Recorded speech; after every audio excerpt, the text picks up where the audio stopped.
France. Taká bola posledná sezóna Petra Sagana v tíme Cannondale a teraz pravdu, vôbec sa mu nepáčila. Dôvody, prečo uplynulá sezóna nevyšla tak, ako by si želal, našiel Peter Sagan rýchlo. V našom tíme nastalo dosť veľa zmien a takisto možno aj ja som porobil nejaké chyby. Za rozhodnutím opustiť po 5 rokoch spolupráce Cannondale si však stojí. Tinkov ma zobral do úlohy lídra, nie pomocníka. A zo svojho nového a veľmi svojského šéfa Olega Tinkova nemá obavy. Každý máme nejakú osobnosť a vždy sa musí nájsť nejaký kompromis v spolupráci, ne?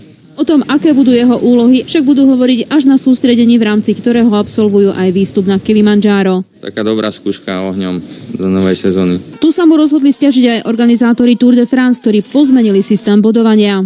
Však to je len dobré, že robia tieto opatrenia kvôli môjmu menu, nie kvôli tomu, že si oni niečo zmyslia. Až vývoj pretekov ukáže, aký dopad to bude mať na porade na slávnom podujatí, na ktorom by 24-ročný rodák zo Žiliny opäť chcel štartovať.